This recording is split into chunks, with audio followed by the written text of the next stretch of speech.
Have you ever noticed how some people manage to shift an entire room's energy without uttering a single word? They don't need to raise their voices, they don't beg for attention, they simply retreat, and like magic, everything tilts. The atmosphere tenses, people start wondering, reaching out, feeling uneasy. Now picture yourself doing the same. Imagine if, instead of instantly reacting, you paused. If, instead of answering every poke, you chose stillness. What do you think would happen? Here's the truth. When you stop offering yourself so freely, emotionally, physically, mentally, you shatter the scripts that others have been using to control you. The ones who relied on your predictable reactions, your eagerness to please, suddenly find themselves lost. Because the day you pull away is the day they realize they never really knew you at all. Carl Jung once said, "Everything that irritates us about others can lead us to an understanding of ourselves." Think about that for a second. When you step back and become a little harder to reach, who panics? Who scrambles for your attention? Who pushes your buttons just to get you to react? Their behavior unmasks them. And more importantly, it shows you just how much of your energy you've been giving away without even noticing. You've been offering pieces of yourself to maintain peace, to hold on to people who were never truly yours. And every time you say yes when you mean no, every time you react without thinking, you're bleeding energy. And what's left at the end of the day? Exhaustion, resentment, a deep, aching emptiness you can't quite name. Here's why. Because you've been too accessible to people who don't deserve even a second of your silence. This isn't about abandoning the world, it's about finally choosing yourself. It's about stepping into what Jung called individuation, the path of becoming truly whole. And that path begins when you realize that sometimes silence speaks louder than any speech. That conscious withdrawal isn't weakness, it's pure, unfiltered strength. So let me ask you directly, soul to soul, how long will you let yourself be a marionette of other people's emotions? How long will you dance every time someone tugs at your insecurities? Maybe it's time to cut the strings, to step back, to become a mystery they can no longer predict. Because the moment you stop being easily available, the entire game changes. You've been trained since childhood to be there for others, to answer quickly, to be agreeable, to say yes, even when your heart screamed no. You were taught that your value is tied to how much you give. But here's something few dare to tell you plainly. This endless availability isn't generosity. It's self-sabotage. It's a gilded cage you've locked yourself inside. And as long as you believe that your worth is measured by your accessibility, you will be used up, discarded, and forgotten the moment your usefulness runs dry. Why? Because predictability turns you into a tool, not a person. People treat you like an emotional vending machine. Press a button, get what they want, and walk away. And all the while, you believe that being available will guarantee someone will be available for you. But life doesn't play by those rules. Not now, not ever. Carl Jung spoke about the persona, the mask we wear to win approval, love, recognition. And it's exactly this mask that tricks you into being constantly available. You smile and say you're fine while you're crumbling inside. You reply to messages the second they arrive, even when your soul is begging for rest. You explain, you justify, you defend yourself as if you owe the world an apology simply for existing. But here's the hard truth. The more you make yourself a character in everyone else's story, the more you vanish from your own. Being endlessly available is not kindness, it's a form of self-betrayal dressed up as virtue. It's a desperate attempt to secure love, to avoid rejection, to micromanage the perception others have of you. But that illusion of control comes at a steep cost. It costs you your peace, It bleeds your life force drop by drop, as if you were an infinite well. And you're not. People who demand your constant availability don't actually want you. They want what you give them: attention, comfort, validation, distraction. And when you shift, when you finally draw a line, when you stop being endlessly reactive, these same people will call you selfish, cold, distant. It's not because you became worse, it's because you stopped serving their needs. And here's the brutal reality: the more available you make yourself, the less people respect you. What is overly abundant becomes disposable. Nobody treasures what they didn't have to earn. Nobody honors what's handed to them without a cost. So stop and reflect. Who has truly earned your time? Who has shown they deserve your presence, your ear, your energy? Better yet, who deserves the sacredness of your absence? But before you answer, there's a crucial layer we need to uncover. Why are we so quick to react? Why do we rush to please, to explain, to defend ourselves without even thinking? The answer is hidden in what Jung called psychic energy. And this is exactly what we'll dive into next, because your energy is your greatest currency. And if you don't learn how to guard it, someone else will find a way to use it against you. If this message is resonating with you, hit that subscribe button and join the journey. Thanks for being here and for choosing yourself.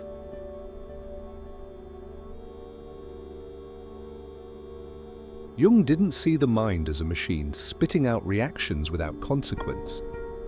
To him, the psyche is an energy system, and every thought, every feeling, every action drains part of that finite reserve. So the real question is, are you choosing where your energy flows, or are you letting the world siphon it away at will?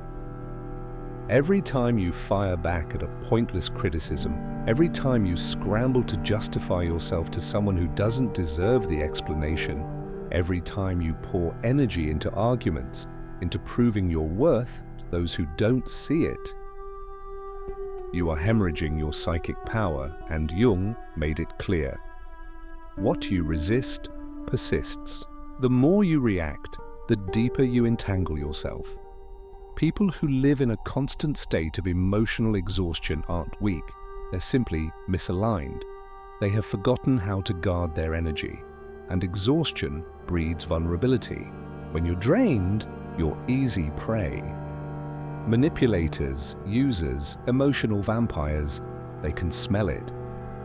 They see that you don't know how to protect your energy, that you react without thinking, that you live in service of external validation. And they will exploit that. A healthy psyche, Jung said, is one that contains its energy. It's the mind that knows how to say no without self-hatred, how to stay silent without feeling like a coward, how to pause and observe before choosing to act. True strength isn't in reacting to every trigger. True strength is the power to choose your battles, your words, your silences, and that mastery begins the moment you know yourself well enough to recognize your own impulses before they control you. How many nights have you spent replaying conversations that didn't end the way you wanted? How many hours have you wasted obsessing over words left unsaid or trying to make sense of why someone mistreated you? That's psychic energy leaking away with no return. You're keeping old ghosts alive, feeding dead situations, simply because you can't stop reacting. Your psychic energy is like a fortress. When you guard it, it becomes presence. You walk into a room, and without saying a word, people feel it, they respect it. But when you let it bleed away through every minor trigger, you become invisible, scattered, fragile.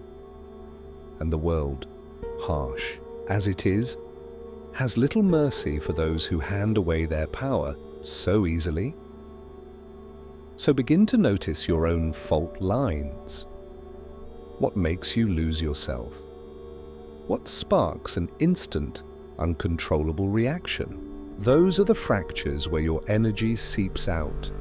And that's where the real work lies. Not to become numb, not to shut down your heart, but to become precise, sovereign, to govern yourself.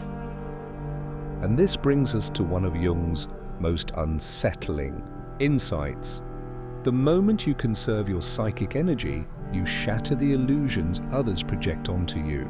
And that causes discomfort, because now you're walking into the murky waters of silent manipulation. You think you're in control. You believe your emotions are deliberate choices, but the truth is darker than that. Most of your reactions are old scripts written long ago, running without you even knowing. And those who recognize this, opportunists, manipulators, don't need to scream or demand.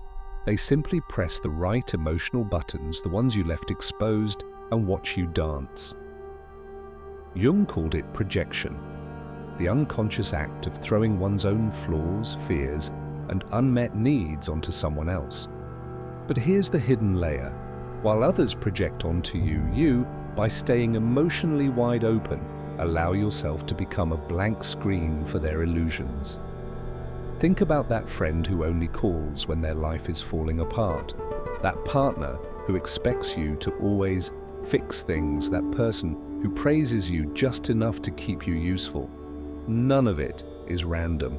They are not connecting with the real you. They're interacting with the character you agreed to become. And why? Do you agree? Because deep down you fear rejection. You fear not being loved. You fear being left behind. The most effective form of manipulation doesn't come through screaming matches or grand ultimatums.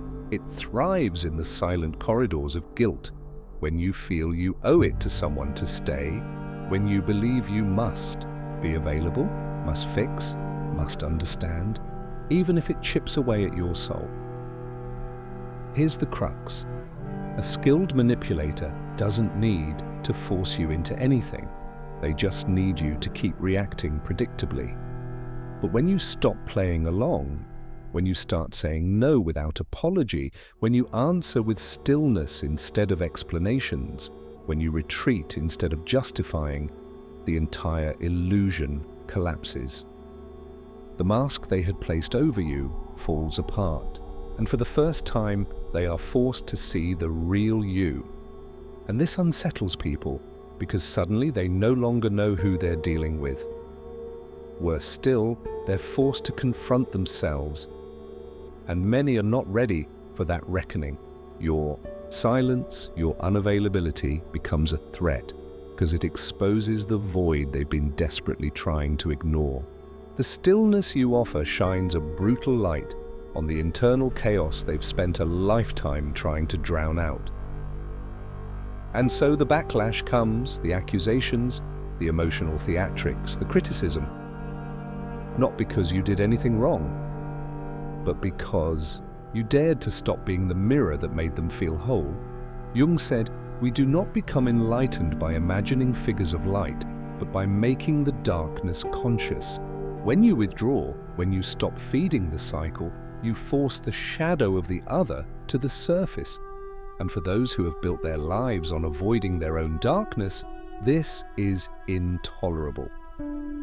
But now the question shifts to you. Are you willing to face the cost of protecting your energy?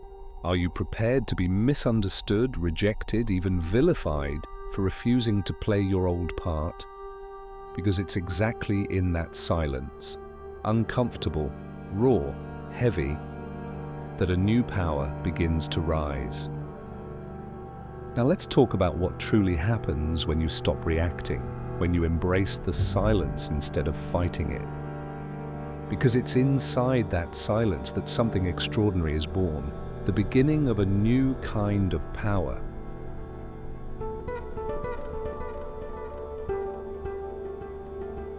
We live in a world addicted to noise. Everyone is desperate to be heard, to clap back, to win arguments that don't matter, to defend opinions they barely understand, trading peace for validation.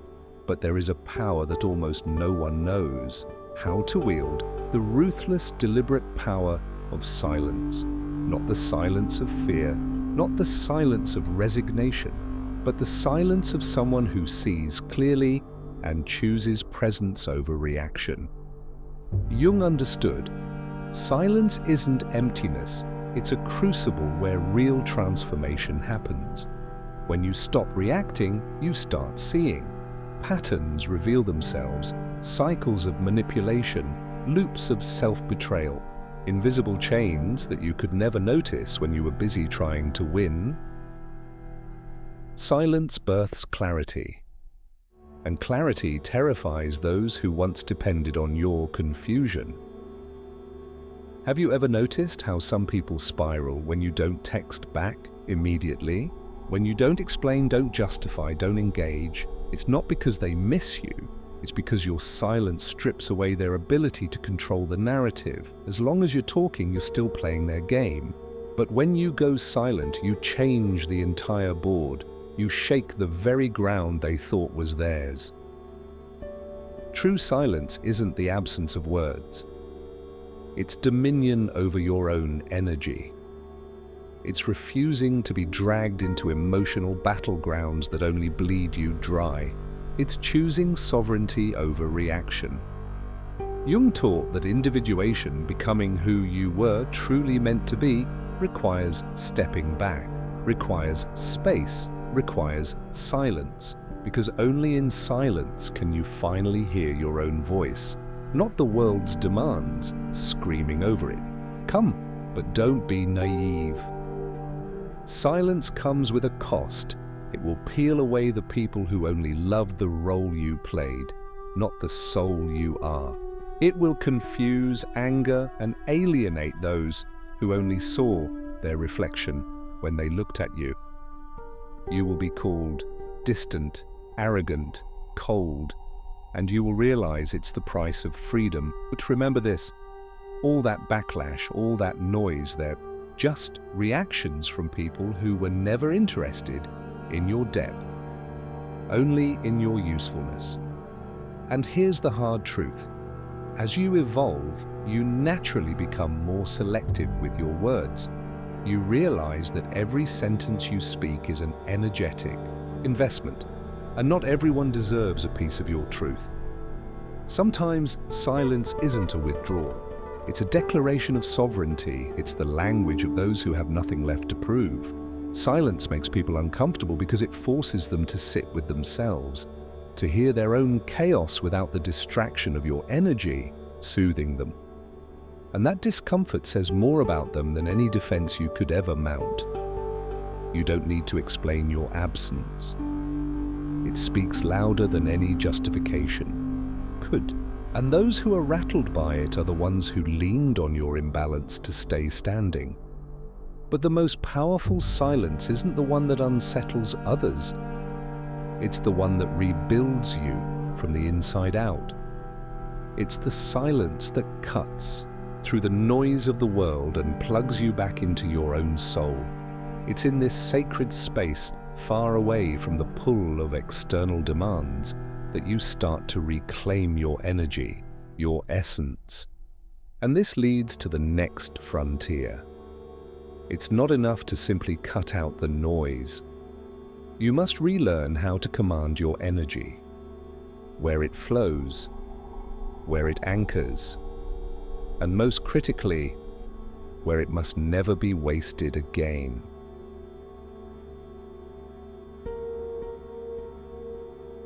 It's time to be ruthless in protecting your own soul, because knowing all this means nothing if, in practice, you still say yes when you mean no. If you still reply to draining messages, if you keep fueling dead conversations and maintaining relationships that should have ended long ago. Awareness without action is just another lie you tell yourself. Real change starts when you make the decision, unshakable, unapologetic, to become selective. And that demands emotional discipline. Conscious unavailability isn't about coldness, arrogance, or apathy. It's about reclaiming your right to be inaccessible to anyone, anytime, for any reason that doesn't serve your peace.